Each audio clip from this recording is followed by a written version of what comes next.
Eclesiastes 1, 12 em diante.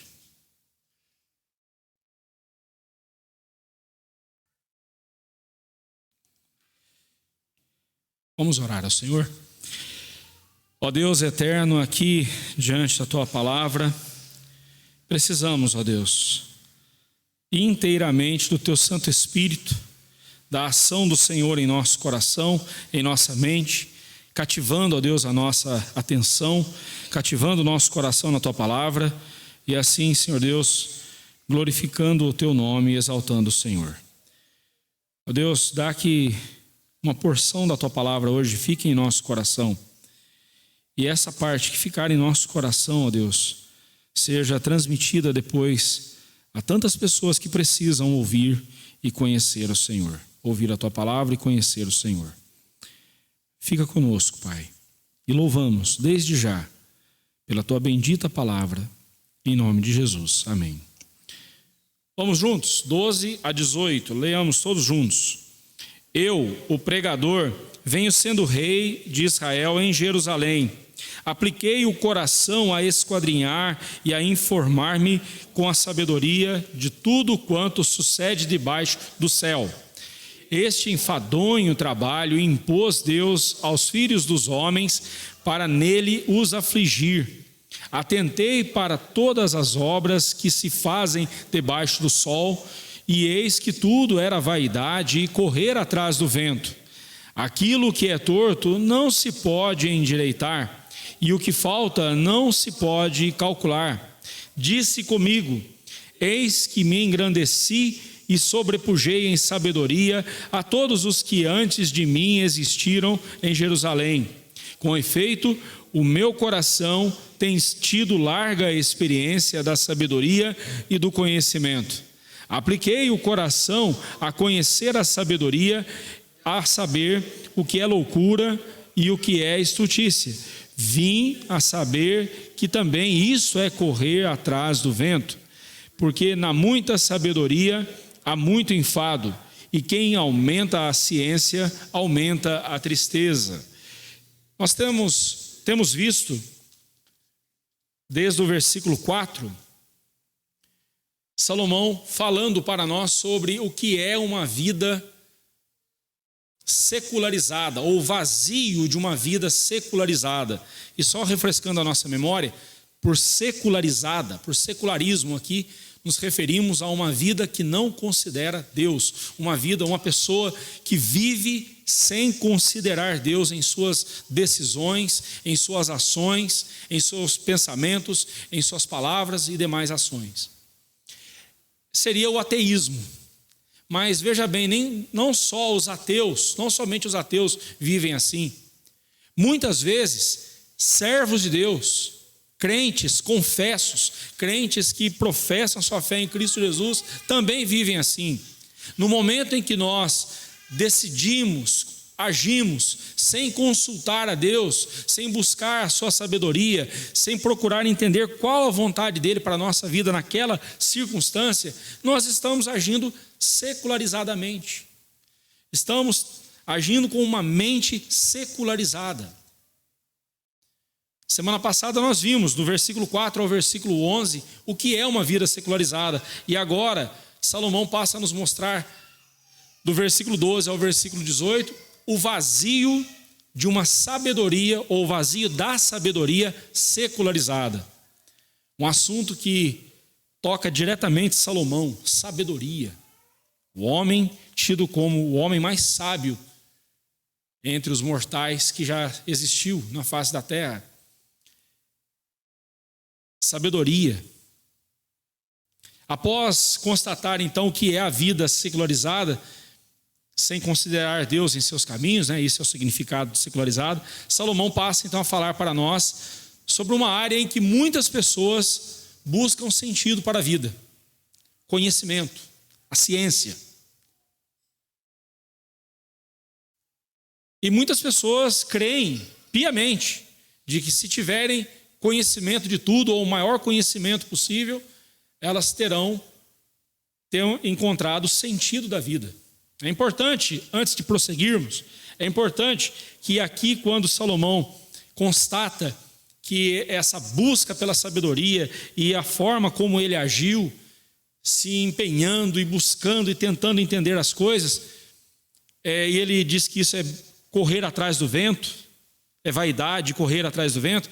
É importante que fique claro para nós aqui que Salomão não está falando contra o exercício do seu cérebro. Você usar a sua cabeça e estudar e adquirir conhecimento. Ele não está falando contra isso. Ele está dizendo o seguinte: se você busca o conhecimento como sentido para a sua vida é uma vida vazia, uma vida xoxa, uma vida sem graça, e então você resolve se dedicar ao conhecimento. Eu quero buscar conhecimento, eu quero me adentrar nas filosofias, eu quero pegar livros e estudar de tudo que eu puder estudar. Eu quero adquirir, guardar conhecimento. Só assim eu serei feliz. Salomão vai dizer: não faça isso. Você vai perder seu tempo. Você vai ver que você correu atrás do vento. Você perdeu tempo. Porque o conhecimento, pelo conhecimento, não resolve nada. É importante entender que aqui ele pretende, nesses versículos, nos mostrar que o conhecimento secularizado, ou seja, o conhecimento sem Deus, ou conhecimento apartado da pessoa de Deus, o conhecimento das coisas dessa vida, sem ser relacionado e subordinado a Deus, o que a Bíblia chama de sabedoria do mundo, sabedoria humana, é perda de tempo, é vazio e não tem proveito algum. Você já deve ter ouvido expressões assim, né? O conhecimento é poder, o saber liberta. Este mundo é de quem detém o conhecimento. Conhecimento nunca é demais. Ou o conhecimento é a chave do sucesso. Já ouviu isso muitas vezes, né? E há um fundo de verdade nisso, há um fundo de plausibilidade nisso. Quando você tem conhecimento de alguma coisa, você sabe lidar melhor com ela, não é mesmo? Você já comprou um aparelho, uma televisão, e você não leu o manual. Eu não tenho paciência para manual.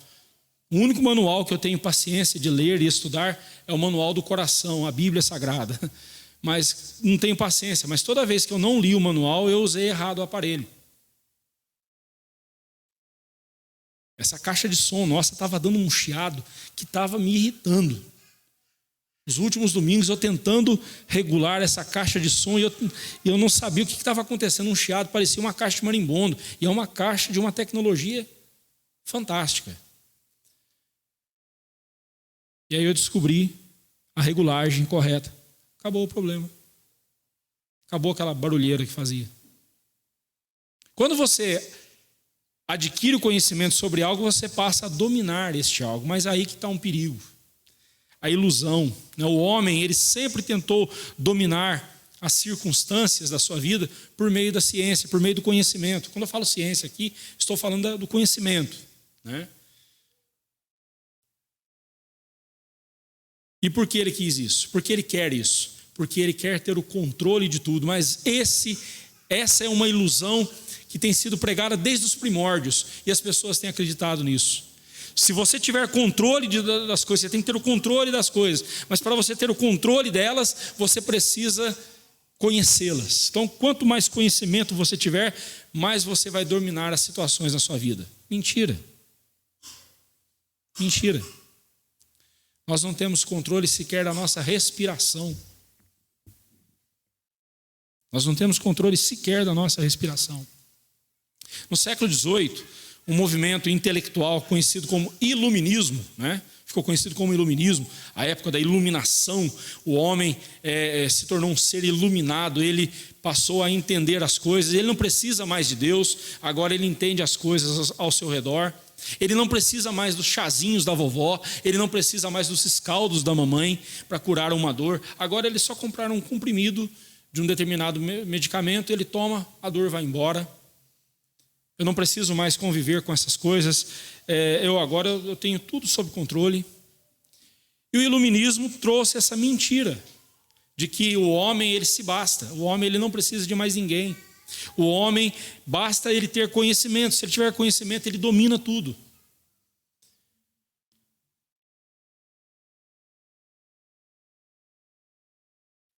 A ciência promete o controle de tudo. Veja o nosso dia a dia. Você chama um Uber para o seu filho. Seu filho precisa ir para a escola, você chama um Uber para o seu filho. Mas você fica preocupado porque vai vir um estranho. Dificilmente virá o pastor Olivar ou o presbítero Rogério para levar o seu filho. Então, vai vir um estranho. Então, o que ele vai fazer? Você vai pegar o WhatsApp do seu filho, vai lá no clipezinho ali embaixo, vai achar localização em tempo real, clica na localização em tempo real e compartilha a localização do seu filho. E aí você tem o controle e sabe onde o seu filho está. Ah, ele entrou na rua tal, e ele deu uma volta, mas ele está indo, chegou. E você então se sente no comando. Mas olha como que isso é mentira. Se acontecer um acidente com seu filho no percurso, você não estará lá para socorrê-lo. Se de repente não veio uma pessoa boa, veio um bandido para se passando por motorista, ele veio e sequestrou seu filho, você não tem nada a fazer. Aquela tecnologia ali só vai servir para dizer onde seu filho está, mas você não pode fazer nada por ele. Nem se você estivesse com ele lá, se acontecesse um acidente, possivelmente você sofreria os mesmos danos que ele ou até pior. Então esse mito do controle, esse mito você ter o controle da situação, a coisa estar nas tuas mãos, isso é uma mentira. E mesmo que você tenha todo o conhecimento de algo, esse conhecimento também não vai trazer o controle da situação para você. Possivelmente você vai ter muitas dificuldades. O iluminismo apresentou alguma novidade? Não. Ele só continua mostrando o quanto o ser humano gosta de se iludir com mentiras. Já na antiguidade, nós vemos aí a constatação que Salomão chegou. Nada há, pois, novo debaixo do sol. Lá no capítulo 1, versículo 9, ele nos disse isso. Não tem nada novo debaixo do sol. Antigamente, eles também queriam dominar as coisas, dominar o conhecimento para dominar as coisas. Salomão mesmo, eu quero sabedoria, Senhor. Ele pediu sabedoria para Deus, Deus lhe deu sabedoria. Eu quero sabedoria para governar sobre esse povo. O que ele fez com a sabedoria que Deus lhe deu? Usou muito mal. Não, mas nós veremos nos próximos capítulos, não, mas ele ficou rico, ele ampliou o império dele, o reinado dele, ele trouxe paz, não houve guerras no seu reinado. Então ele foi um rei sábio. Sim, ele fez muita coisa certa. Mas as motivações pelas quais ele fez essas coisas foram erradas. Foram erradas.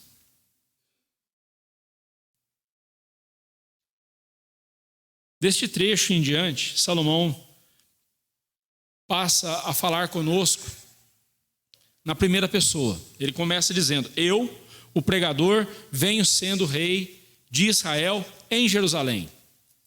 Os 11 primeiros versículos dava a impressão, nos deram a impressão de que alguém fez a introdução do livro e de agora em diante Salomão passa a falar diretamente a nós. Né? Não vamos entrar nesses detalhes, eu já expliquei sobre isso nas outras mensagens. Vamos aqui para o que interessa. No momento em que ele diz: eu, o pregador, venho sendo rei de Israel em Jerusalém. Jerusalém era a capital do reino de Israel. Isso aqui aponta para Salomão, pois além de Salomão, só Davi foi rei em Israel, morando em Jerusalém. Como no livro não temos nenhuma indicação de que Davi escreveu o livro de Eclesiastes, então só nos resta Salomão. Então partimos então do ponto de que foi Salomão quem escreveu este livro. Temos aqui mais uma evidência da autoria de Salomão. Os versículos 13 a 18, porque o versículo 12 ele está se apresentando, né? Eu venho sendo rei em Israel. Mas a partir do verso 13 até o verso 18, nós observamos a seguinte estrutura do texto. Isso aqui ajuda a gente a entender melhor o texto. Versículo 13 e 14, aí o versículo 15 é um provérbio. Primeira parte 13 e 14, versículo 15, um provérbio. Depois, versículo 16 e 17 são a segunda parte do texto, e o 18 é outro provérbio. Então nós temos dois provérbios separando dois blocos aqui no texto, né? No primeiro bloco, no versículo 13 e 14, Salomão fala sobre a busca pelo conhecimento secularizado, ou seja, um conhecimento que não está preocupado com Deus, em considerar Deus. Ele quis saber de tudo dessa vida, das coisas dessa vida. E aí o versículo 15, primeiro provérbio. Versículo 16 e 17, ele fala da frustração causada pelo conhecimento secularizado. Ele falou, olha, me esforcei, me empenhei e cheguei à seguinte conclusão: é correr atrás do vento. E aí ele conclui a segunda parte com o segundo provérbio, versículo 18, né? Então, primeiramente, ele fala sobre a busca pelo conhecimento secularizado. Versículo 13 e 14. Salomão declara o seguinte: apliquei o coração a esquadrinhar e a informar-me com a sabedoria de tudo quanto sucede debaixo dos céus. Se eu busquei conhecimento, busquei conhecer o máximo possível das coisas aqui da terra. Eu apliquei, né? Quando ele diz a expressão debaixo do céu, é uma variante daquela bastante conhecida, debaixo do sol, né? É a mesma coisa, o mesmo significado.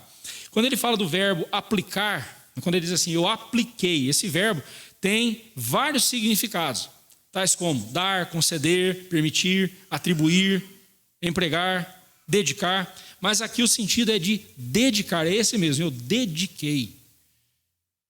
Eu investi meu tempo, eu investi meus esforços. Eu me empenhei para conhecer cada coisa, né? Se ele olhasse para essa garrafa d'água, ele ia dizer, eu me empenhei a descobrir como é o envasamento da água nessa garrafa. Como é que a água foi coletada? Esse objeto é de plástico. Como é feito o plástico? Já imaginou a canseira que ia dar nisso? Já imaginou? Hoje em dia nós temos tantas informações. Aliás, dizem que a nossa era é a era da comunicação. Eu não gosto muito dessa classificação. Para mim, eu prefiro dizer que a nossa era é a era dos meios de comunicação mal utilizados. E tem tanta informação, alguém disse, eu até procurei para ver a fonte dessa afirmação, eu ouvi isso uma vez e eu procurei, mas não encontrei essa afirmação.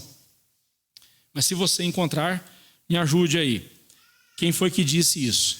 Que hoje um menino de 10, 12 anos tem mais informação que Leonardo da Vinci. Há 500 anos atrás, 400, 500 anos atrás. Leonardo da Vinci, o homem que fez aquelas obras, inventou tantas coisas, dizem que tem obras, coisas que ele inventou, que até hoje as pessoas estão tentando entender como elas funcionam, tão impressionante, tão inteligente que ele era. Mas um menino de 11 anos hoje tem mais informação, só que informação que não forma, informação que não traz nada de útil.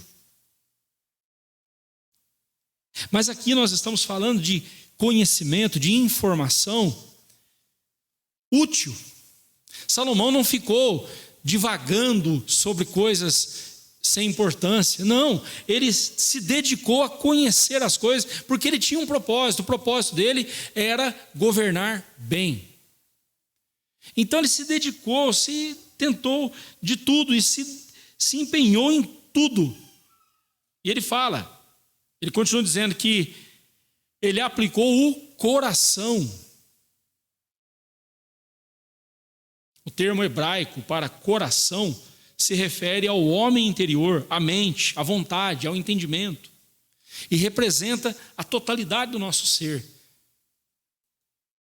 Então, quando a Bíblia fala o coração do homem, ela não está falando do músculo cardíaco ou da sede das emoções, como muitas vezes se pensa. Não, ela está falando do próprio ser humano, o homem interior.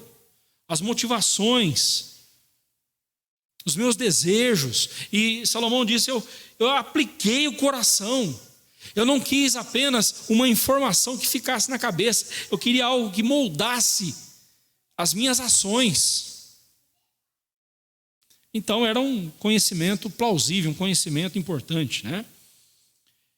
Salomão estava dizendo: eu me dediquei sinceramente no meu objetivo de adquirir conhecimento. É isso que ele está dizendo quando ele diz que aplicou o seu coração.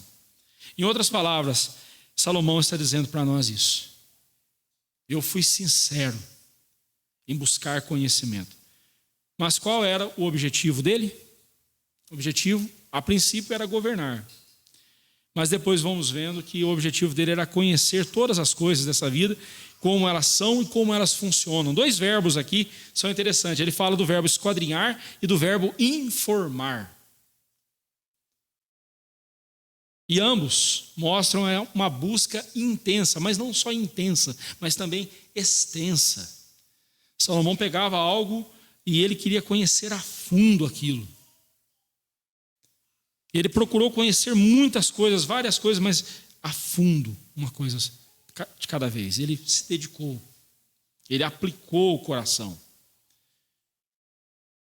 Mas ele conclui o verso 3 dizendo: este enfadonho trabalho impôs Deus aos filhos dos homens para nele os afligir. A expressão filhos dos homens, no texto hebraico, literalmente é filhos de Adão. Filhos de Adão. Mesma coisa, filho dos homens. Todos os homens são filhos de Adão. Todos nós somos filhos de Adão. Mas ele diz que Deus colocou esse desejo no nosso coração de querer conhecer e buscar e tudo mais, mas é um enfadonho trabalho. Deus colocou esse enfadonho trabalho para os afligir. O verbo afligir literalmente significa humilhar. Em sua busca pelo conhecimento, Salomão foi além do que qualquer homem comum jamais conseguiu. Mesmo assim, isso não o satisfez. Depois de tanto estudar, conhecer, aprender, se informar e se formar com aquilo, com a informação, ele olhou para si e a sua boca tinha gosto de palha seca. Bem, eu nunca comi palha seca, mas imagino deve ser uma coisa horrível. Uma coisa sem gosto, sem sentido, né? Nesta vida, neste mundo, encontramos coisas que valem a pena conhecer e gastar tempo e labor. Porém, se esse conhecimento não estiver subordinado à pessoa de Deus, com o propósito de conhecê-lo e engrandecê-lo, tal conhecimento será um enfado, um peso para nós.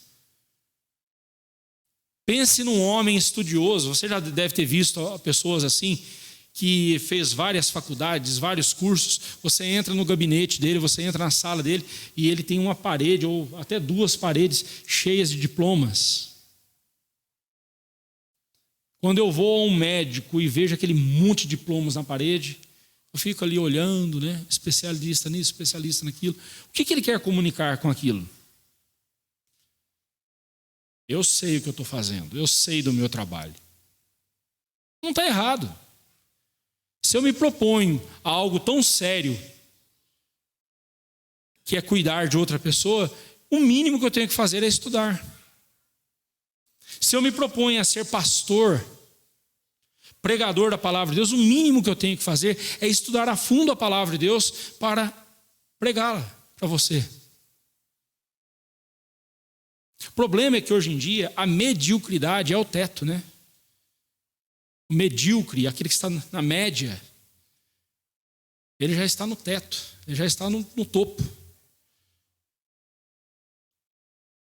E as pessoas estão cada vez mais se contentando com a mediocridade e baixando cada vez mais o nível. Mas preste atenção, mesmo que você seja o mais aplicado de todos, mesmo que você se destaque na sua turma de escola, na sua turma de trabalho, onde você vive, você se destaque como uma pessoa que tem um conhecimento profundo, se esse conhecimento não estiver ligado à pessoa de Deus, se este conhecimento não te leva a desejar conhecer mais a Deus, se este conhecimento não te leva a servir a Deus com mais humildade, saiba de uma coisa: você só está sendo afligido. Deus só está humilhando você. Porque ele disse isso, ele vai destruir a sabedoria deste mundo. Quando Salomão diz que ele impôs, que Deus impôs este enfadonho trabalho sobre os filhos dos homens, ele está se referindo às consequências da queda, a queda no pecado. Quando Deus criou o homem, não havia maldição sobre a terra, não havia nenhuma consequência do pecado, era tudo perfeito. A criação funcionava perfeitamente e isso tornava a vida de Adão incomparavelmente melhor que a nossa hoje. E é importante que se diga que trabalho não é maldição. O trabalho já existia antes da queda, trabalho é bênção. E se você quer ver o quanto o trabalho é uma bênção, olha para a cara do presbítero Rogério. Esse irmão ficou 3 anos, né, irmão? 2,5. Desempregado.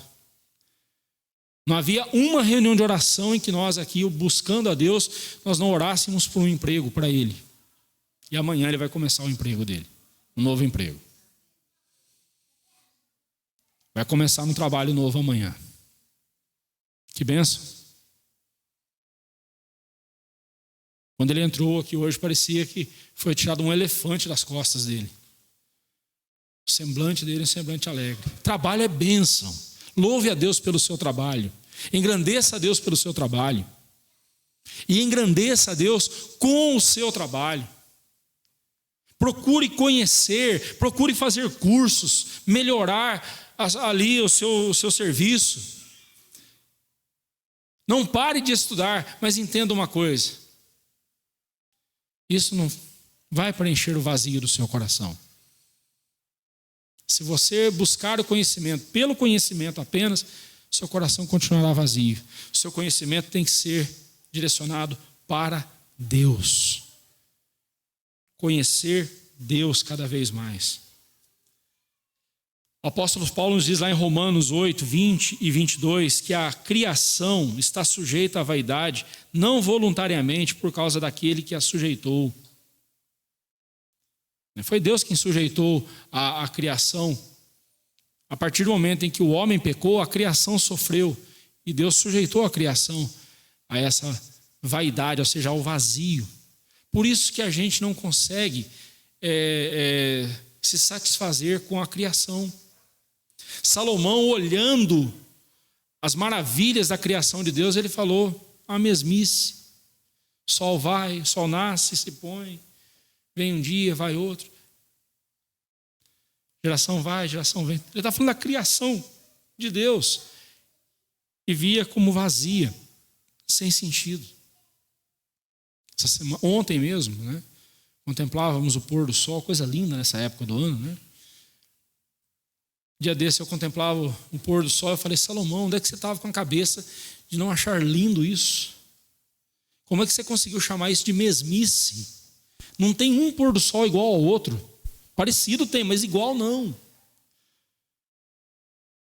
Como é que você diz uma coisa dessa, Salomão? É o resultado de um coração que busca conhecimento sem atrelar esse conhecimento a Deus, sem subordinar esse conhecimento a Deus, sem entender que este conhecimento não pode preencher o vazio do seu coração, porque esse vazio só Deus pode preencher. Deus humilha os arrogantes, Deus humilha os soberbos. No verso 14 ele diz: atentei para todas as obras que se fazem debaixo do sol, e eis que tudo era vaidade, correr atrás do vento. Ele está falando aqui das obras dos homens. Você vê a pessoa correndo de um lado para o outro, vai para lá, vai para cá, trabalhando e tentando guardar algum dinheiro, comprar alguma coisa. Rapaz, tudo isso é perda de tempo, é correr atrás do vento. Mais cedo ou mais tarde, a pessoa que dedicou a sua vida em busca de um conhecimento divorciado, separado de Deus, uma pessoa que buscou conhecimento para se mostrar como sábia, para se mostrar como conhecedora das coisas, para se mostrar como um doutor.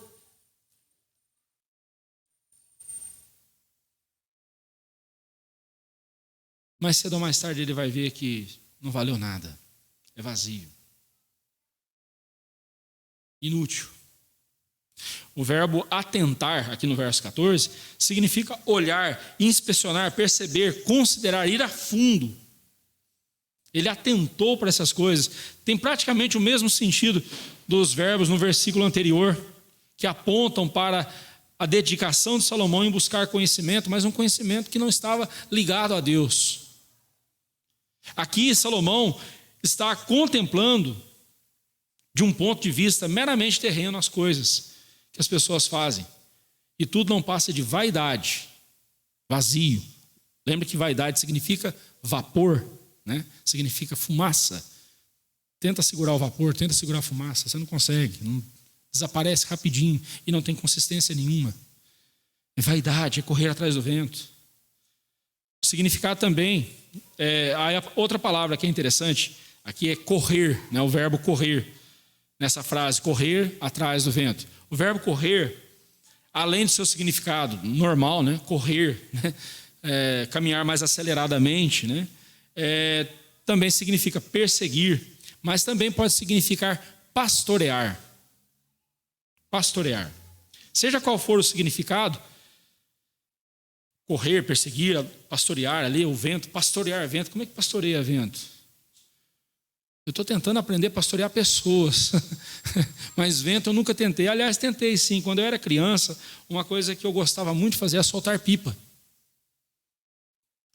E não tinha vento. Quando não tinha vento, o que eu fazia? Saía correndo, dando linha, correndo e tentando fazer a pipa ganhar as alturas. Só que não tinha vento. Daqui a pouco já não tinha fôlego e a pipa sem vento caía, igual a mim. Eu sem fôlego e ela sem vento. Né? Era frustrante. Era frustrante. Né?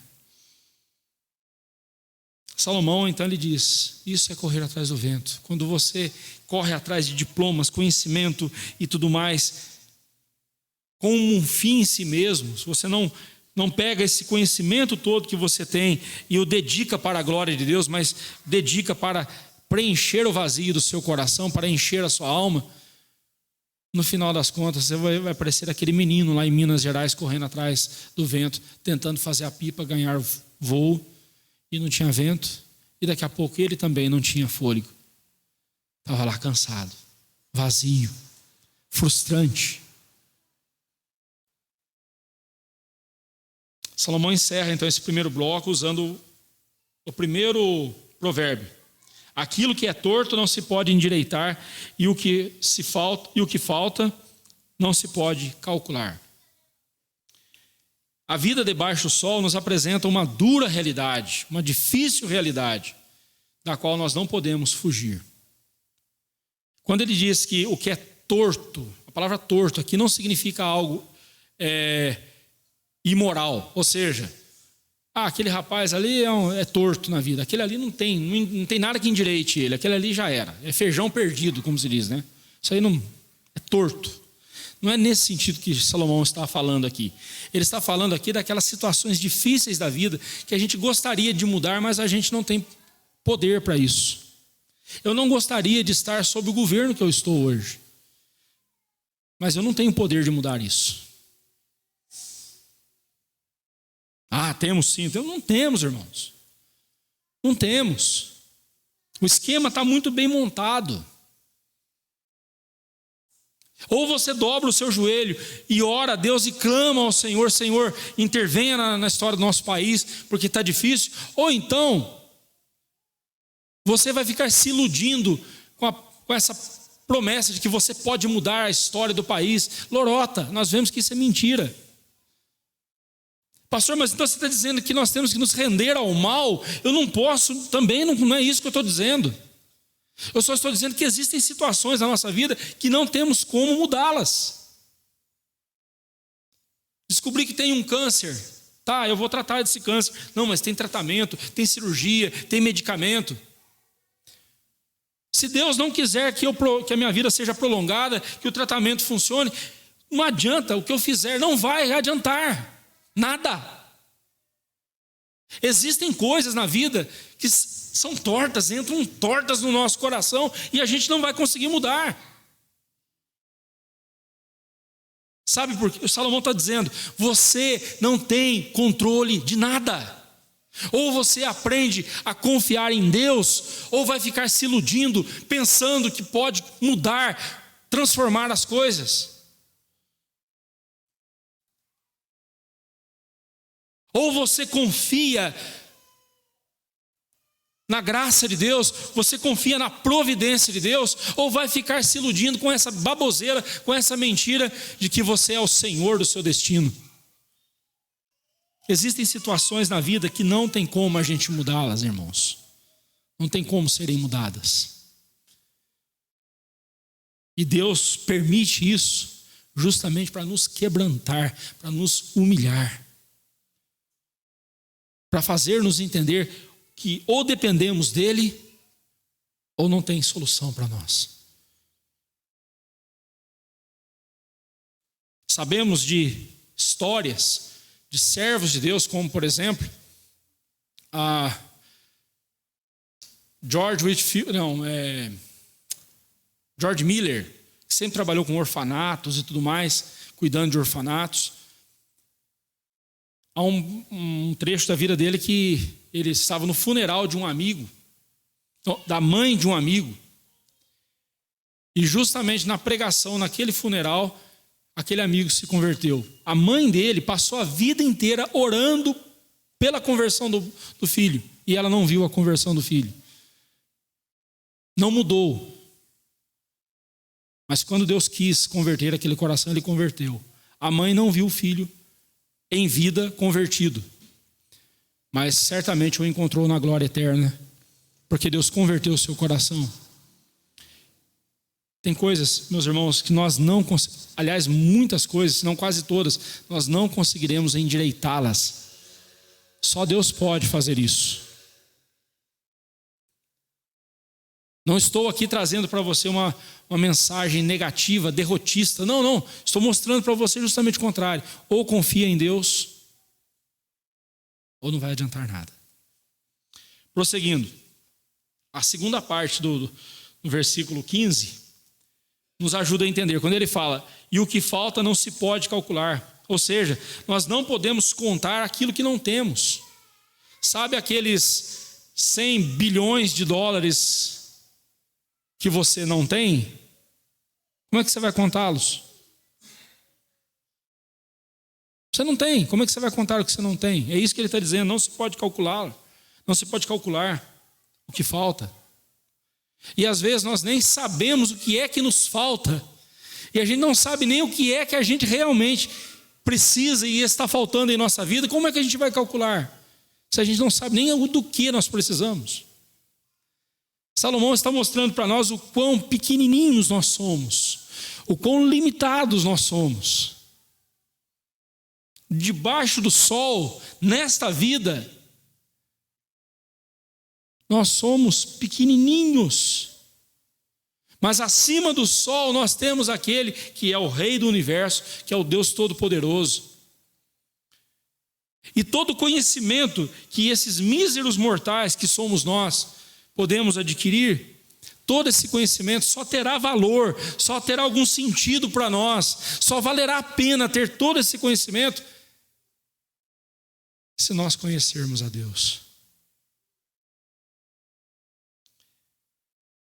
Então, juntando aqui a primeira parte e a segunda parte do versículo 15, o que Salomão está mostrando para nós aqui é o seguinte: a vida é o que é e nada há que possamos fazer para consertá-la.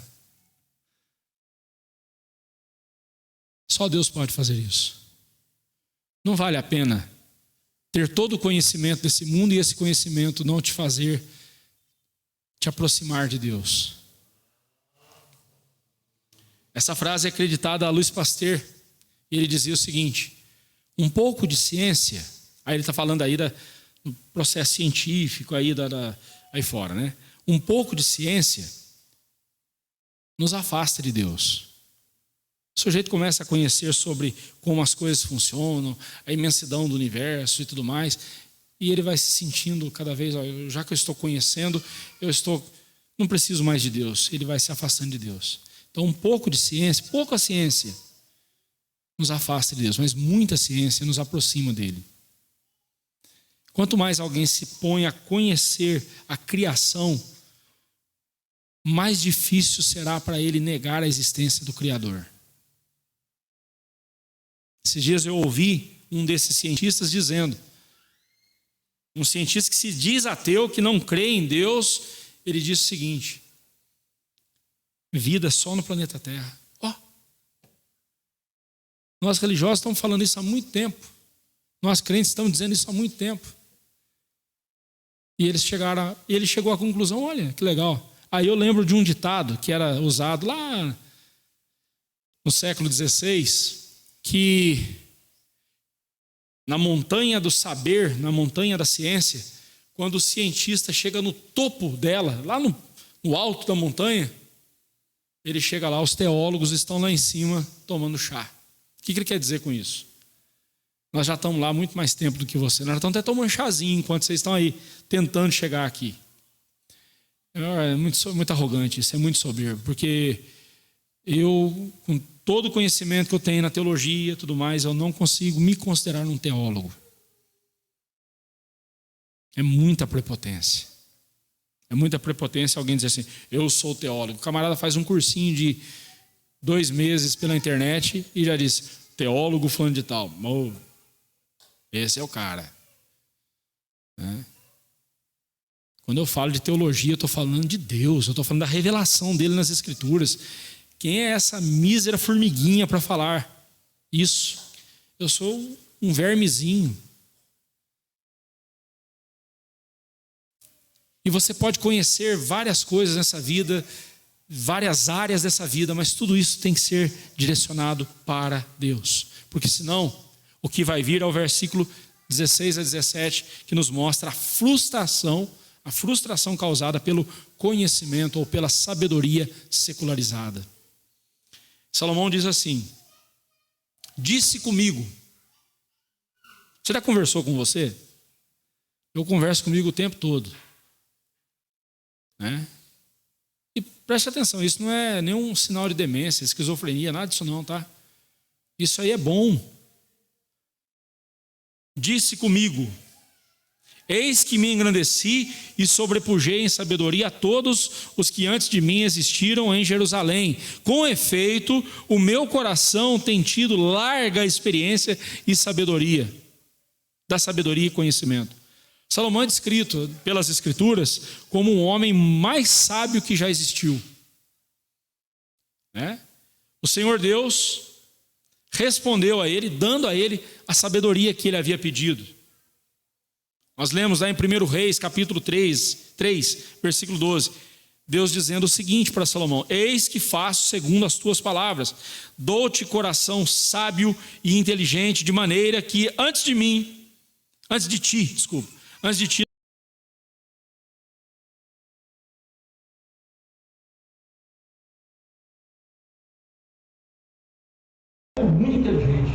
muito inteligente. Eu vou te dar a sabedoria que você precisa. Só que ele não foi o único que reinou em Jerusalém. Ele diz, que antes dele, antes de mim, não existiram, Ele sobrepujou a todos os que existiram antes dele em Jerusalém. Nós sabemos, pela palavra de Deus, pela história bíblica, que Jerusalém antes era chamada de Jebus, quando Davi tomou Jerusalém e transformou-a em capital do seu reino. Jebus. E ela teve vários reis, não sabemos o nome deles, mas ela teve vários reis. Mas há um bem antigo, quando Jerusalém não era nem chamada de Jebus, mas era chamada de Salém.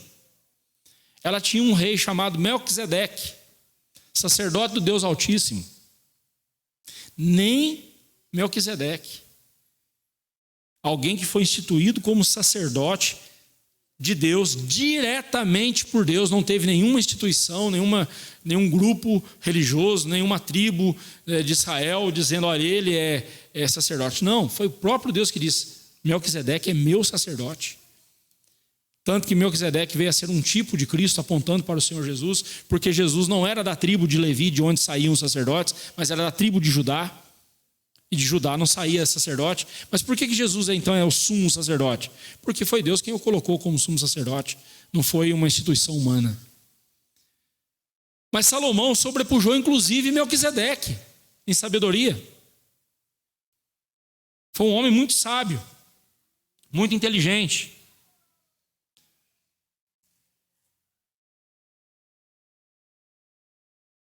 Ele pediu sabedoria a Deus e foi atendido. Como rei, cabia-lhe a tarefa de julgar o povo. Por isso, todo rei do povo de Deus tinha consigo uma cópia da lei de Deus, porque o rei era também juiz. Para ele julgar corretamente, ele precisava de um parâmetro. Esse parâmetro é a lei de Deus. O mesmo acontece conosco hoje. Temos códigos de leis, temos a lei dos homens, mas a lei que rege o nosso coração é a lei de Deus, é a palavra de Deus. As decisões que nós tomamos, as palavras que falamos, os pensamentos que temos, tudo tem que ser submetido ao crivo da palavra de Deus. Ela é a lei sobre o nosso coração. E quando a lei dos homens se opõe à lei de Deus, não tenha dúvida, a lei dos homens fica de lado, eu vou ficar com a lei de Deus. É assim que tem que ser. Antes importa obedecer a Deus do que aos homens.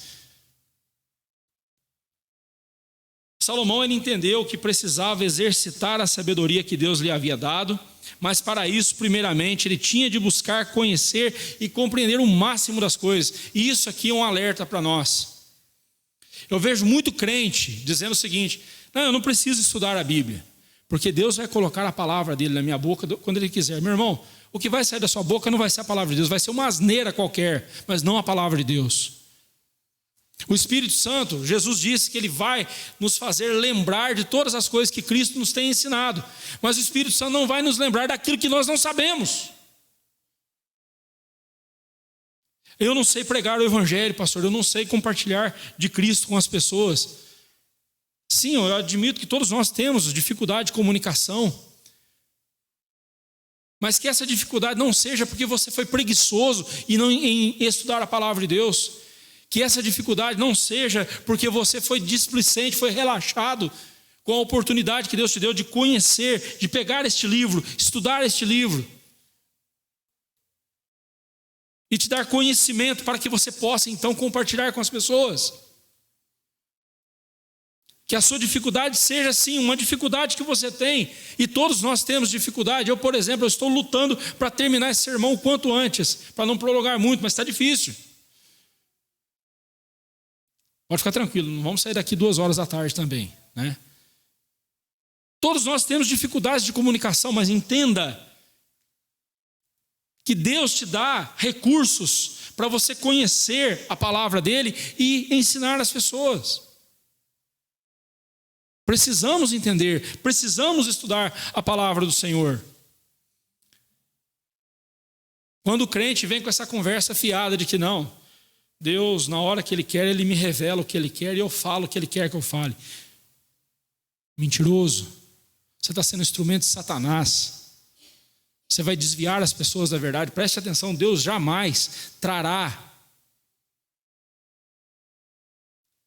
um eleito dele para alguém ensinar bobagens. Ensinar coisas que não correspondem com a palavra dele. Nós precisamos conhecer para ensinar. Sim, nada justifica a preguiça. Preguiça é pecado.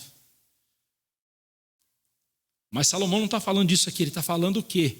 Olha, eu gastei meu tempo, eu me empenhei a conhecer, mas em algum momento eu perdi o rumo. Eu passei a buscar o conhecimento pelo conhecimento, a sabedoria pela sabedoria, e me dei mal. Ele chegou a dizer que eu tive larga experiência, eu tenho larga experiência da sabedoria e conhecimento. E apesar de ter investigado o máximo de coisas que lhe foi permitido, faltava a ele investigar algo ainda mais profundo, o seu próprio coração, quando ele fala sobre o certo e o errado. Ele diz assim: apliquei o coração, verso 17, apliquei o coração a conhecer a sabedoria e a saber o que é loucura e o que é estultícia. Então aqui ele está usando paralelos, ou sinônimos. Quando ele fala sabedoria e saber, loucura e estultícia, ele está usando pares de sinônimos, E aí ele contrasta uma com a outra. A palavra sabedoria, no hebraico, significa não só uma virtude, mas sim a habilidade de pegar uma informação e aplicar essa informação de forma correta. Deixa eu dar um exemplo bem simples, bem tosco até. Inteligência e sabedoria, a diferença de uma para a outra. Inteligência é você saber como o ferro elétrico funciona. E a sabedoria é qual parte você deve segurar. Qual parte do ferro elétrico você deve segurar. Ou como vai passar uma roupa mais delicada. Você tem que saber. Salomão, ele adquiriu essa inteligência, essa sabedoria, para no final chegar a concluir que era correr atrás do vento. Um menino soltando pipa num dia sem vento. Só canseira, só enfado. As palavras loucura e estultícia, elas têm o mesmo significado aqui, que significa falta de discernimento espiritual, resultante de uma vida sem Deus e que despreza a sua lei. Louco na Bíblia não é doença mental, loucura não é doença mental. Veja isso na Bíblia.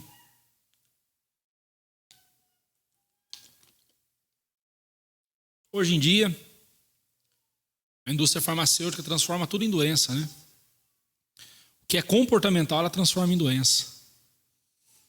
Tudo é doença. Especialmente doença mental. A Bíblia não trabalha com esse conceito. A Bíblia não trabalha com mente doentia. A Bíblia trabalha com o conceito de mente pecaminosa, mente mundana, ou mente que acredita numa mentira. O louco, aquelas pessoas que a gente considera loucas, Se você for conversar com ela, você vai ver que ela é uma pessoa que acredita numa mentira tão absurda que você fala: que absurdo.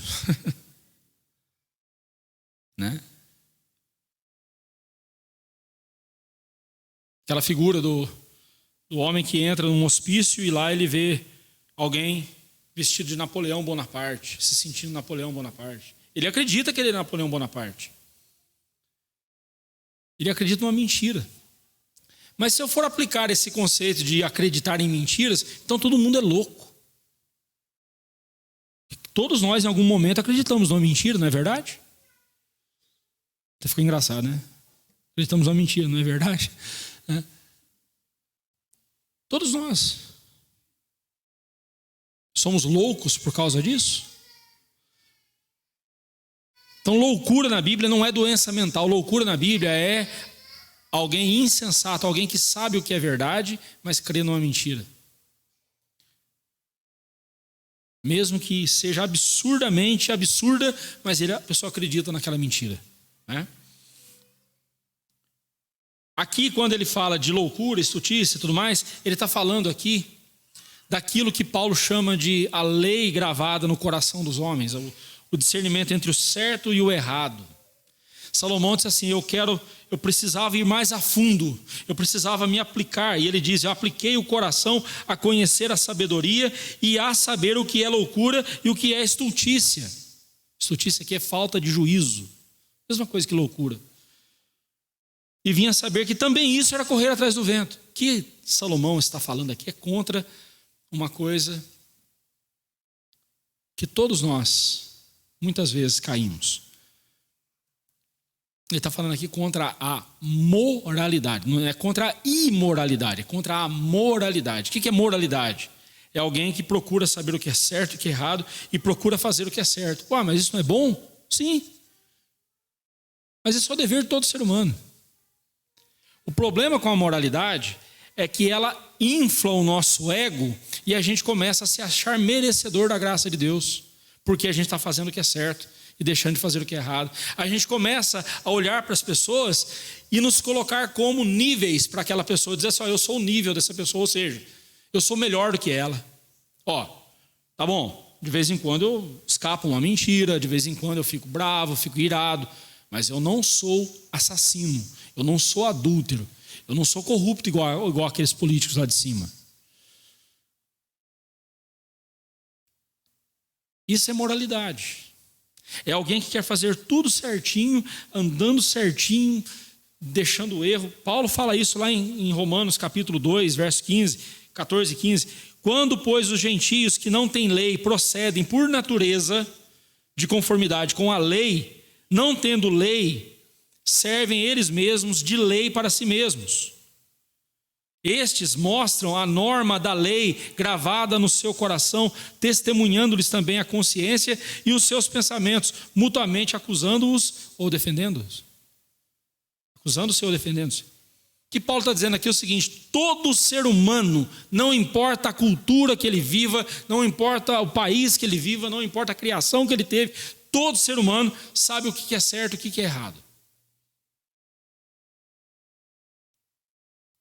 Pode haver alguma variação de uma cultura para outra. Por exemplo, no nosso país, poligamia, você ter mais de uma mulher ou mais de um marido, isso é crime. Não é pecado, é crime. Mas é pecado. É pecado pela palavra de Deus. Mas no nosso país é um crime. Mas se você for num país muçulmano, se você tiver condição financeira, você pode ter até 4 mulheres. E isso não é poligamia para eles. Não é crime. Mas é pecado. Simplesmente pelo fato de quantas Evas Deus criou para Adão no paraíso? Uma só. Não precisa dizer mais nada. Né? Mas todo mundo sabe o que é certo e o que é errado.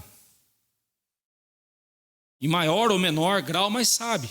E Paulo diz, sabe por que essas pessoas sabem o que é certo e o que é errado? Porque mesmo elas não conhecendo a Deus, mesmo elas não sabendo nada sobre o Evangelho, Deus inscreveu no coração de todo ser humano a sua lei, ou seja, o que é certo e o que é errado, a norma da lei. Então, não importa que a pessoa tenha ou não ouvido o Evangelho, se ela não se converteu, não foi convertida a Cristo Jesus, quando ela estiver diante do tribunal de Deus, o próprio fato dela saber o que é certo e errado já é o suficiente para ela ser condenada, porque ela sabia o que era certo e não fez. Mas aqui Salomão está falando, eu me apliquei a saber o que era certo e o que era errado. Moralidade. Eu procurei ser um cara certinho. Bem, não foi bem esse o caso de Salomão. A gente sabe muito bem. Nem a sua moralidade, nem o seu caráter ilibado vai satisfazer o seu coração. Porque o seu coração só pode ser satisfeito por mim. Salomão dedicou-se a empregar a capacidade que Deus lhe dera para conhecer e entender todas as coisas a fim de saber e ser um bom rei para o seu povo. Em algum momento ele se perdeu e em seu engrandecimento ele deixou-se levar pela idolatria. Semana que vem eu vou falar mais sobre a idolatria de Salomão, sobre o adultério e tudo mais. Mas quando contemplamos a vida de Salomão, é difícil não chegar à conclusão de que ele estudou a loucura mais do que a sabedoria. Porque quando eu vejo Salomão caindo na idolatria, quando eu vejo Salomão tendo 1000 mulheres, 700 esposas, 300 concubinas, agora acertei isso, Edson. 700 esposas, 300 concubinas, construindo templos para os deuses pagãos, eu chego à conclusão de que Salomão estudou mais a loucura do que a sabedoria. Porque ele agiu mais loucamente do que sabiamente. Mesmo tendo recebido sabedoria de Deus, como nenhum outro homem na face da terra recebeu.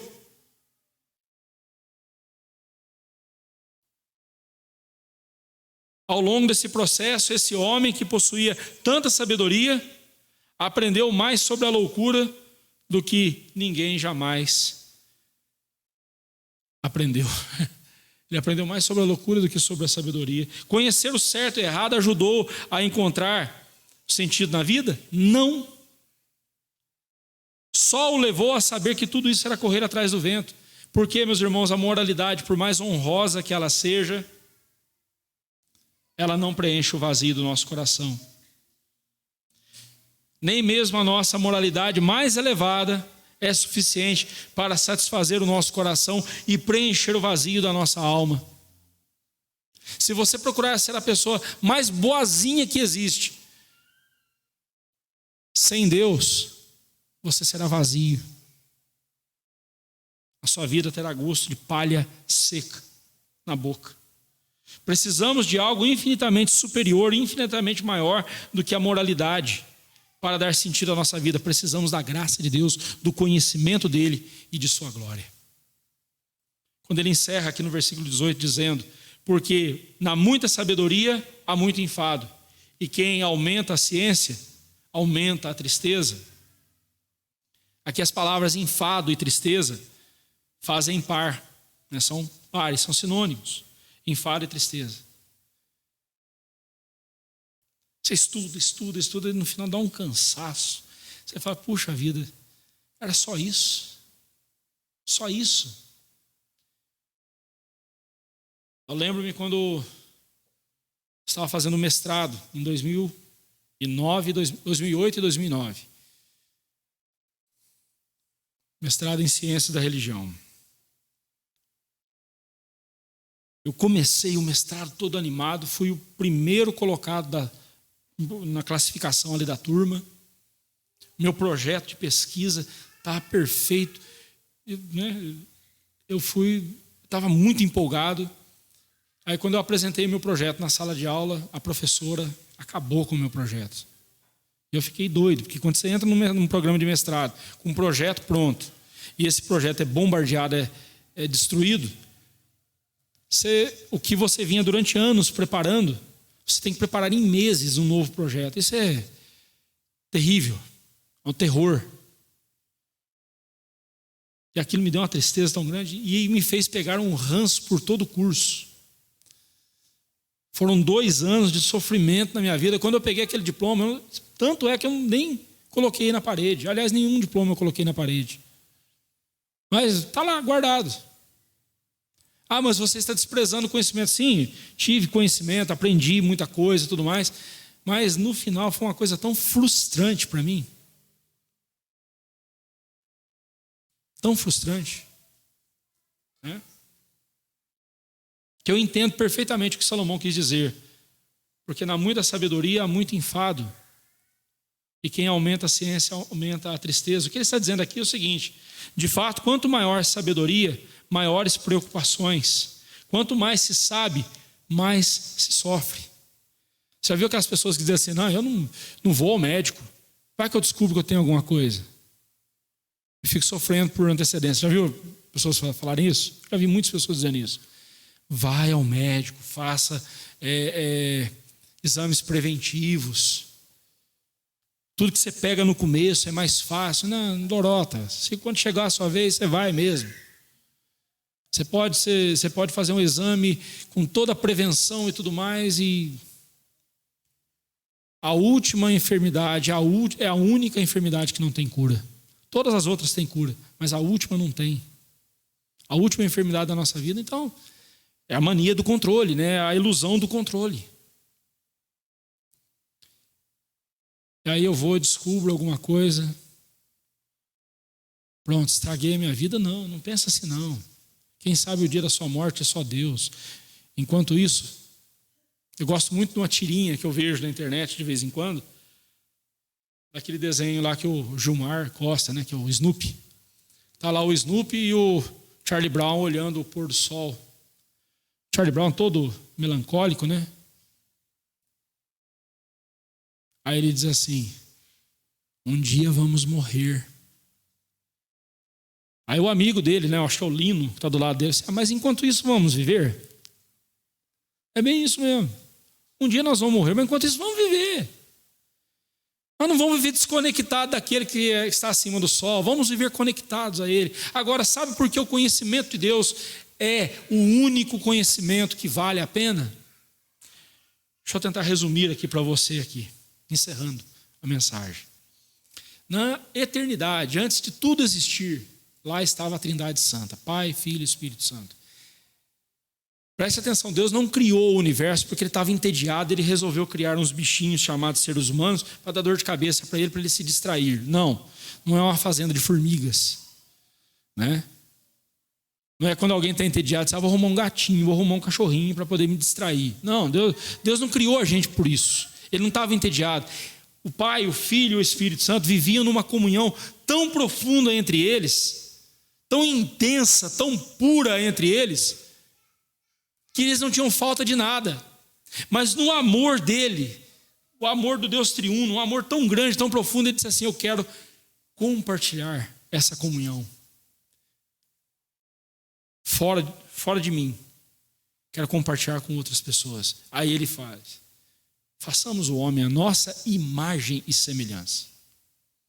Essa expressão imagem e semelhança tem vários significados. Significa sermos representantes de Deus.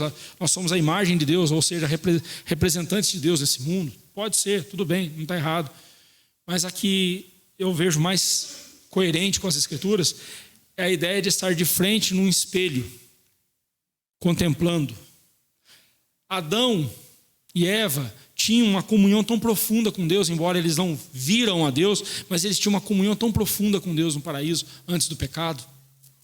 Era essa comunhão que Deus pretendeu quando Ele criou o ser humano. Se Adão e Eva não tivessem pecado, o nosso conhecimento de Deus seria muito mais profundo, bem diferente do que é hoje. Seria igual ao conhecimento que Adão tinha de Deus. Mas aí entrou o pecado. E o pecado nos afastou de Deus, nos separou de Deus, depravou-nos totalmente. Agora, a nossa mente está depravada, o nosso coração está depravado, tudo em nós é depravado e somos incapazes de conhecer a Deus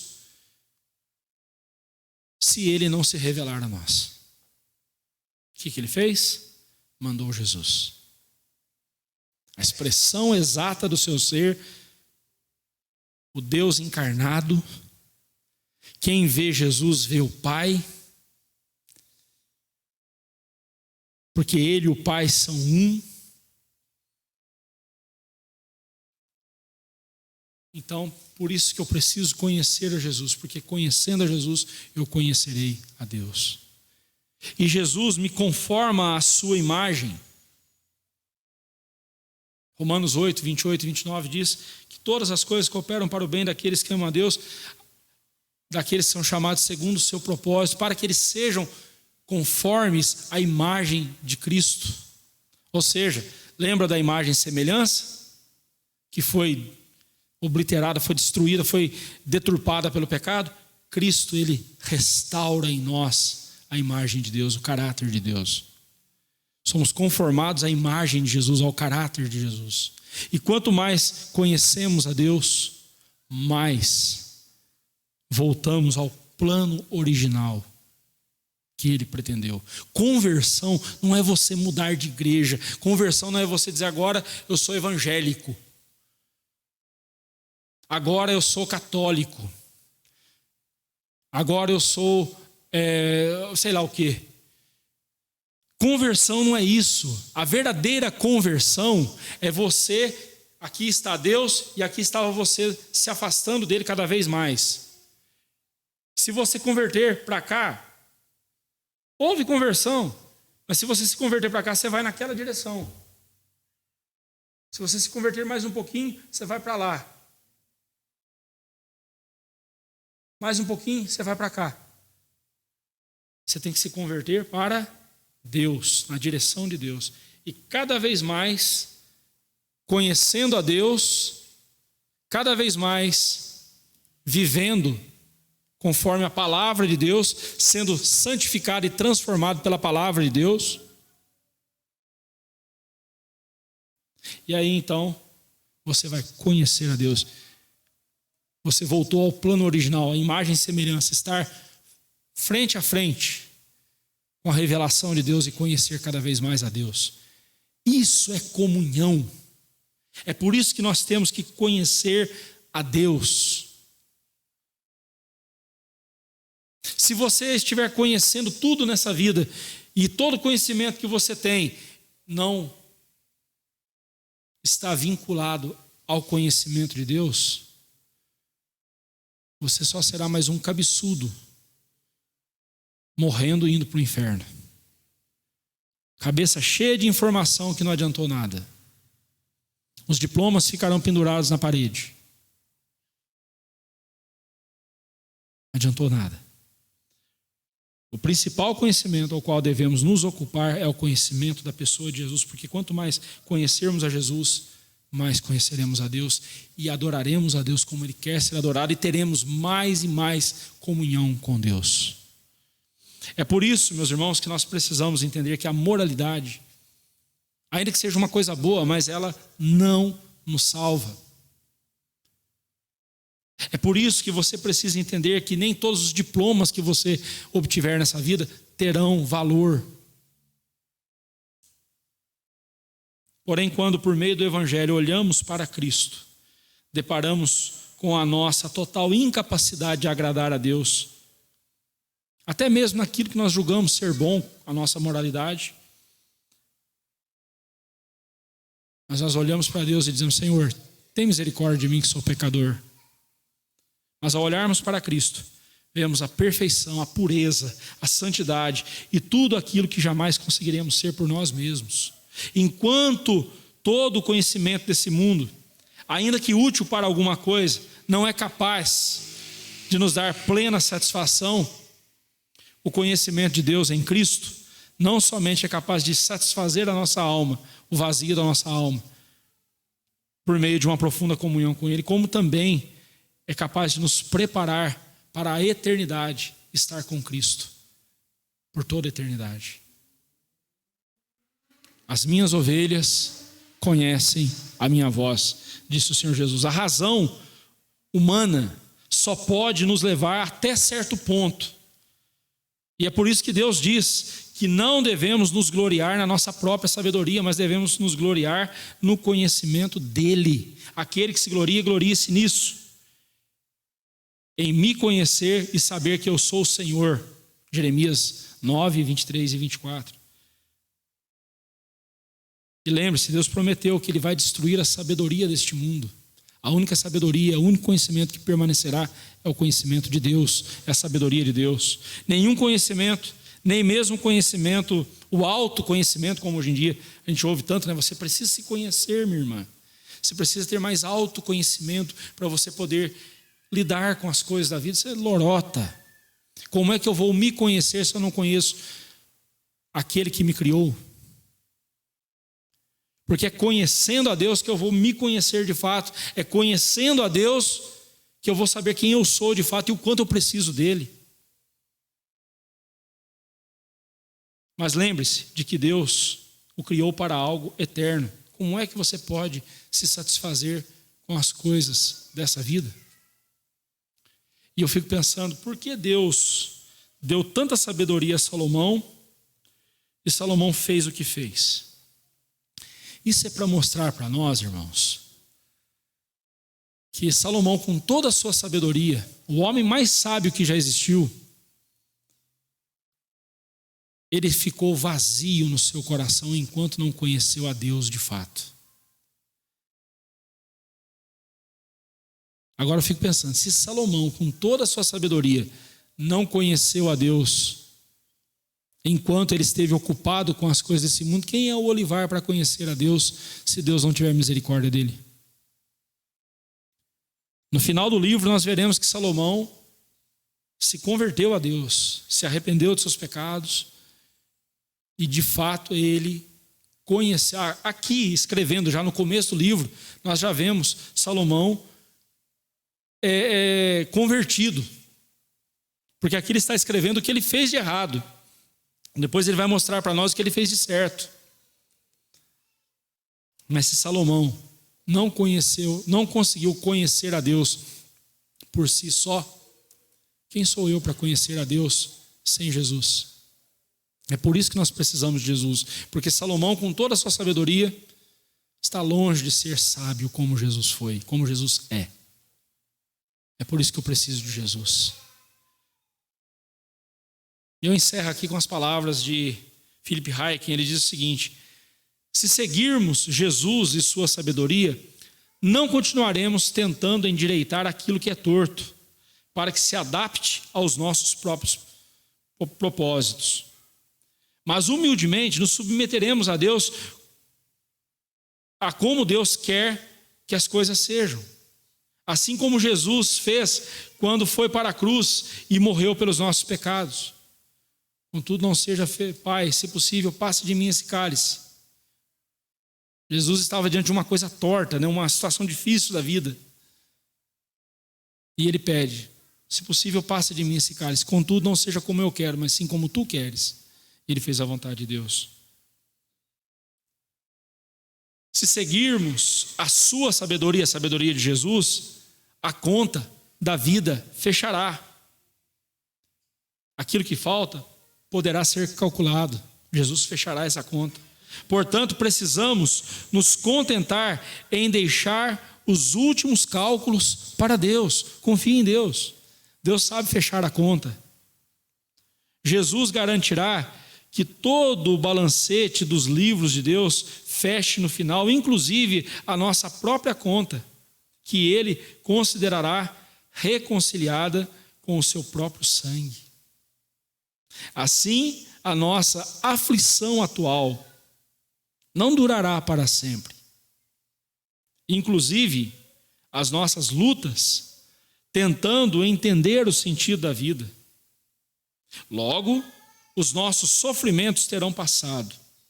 Para a nossa alegria eterna, estaremos com Jesus para sempre.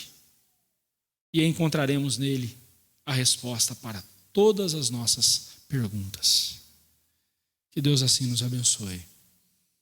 E que Deus nos ajude cada vez mais a conhecê-lo, para adorá-lo e para desfrutar da sua glória cada vez mais. Amém. Nos coloquemos em pé.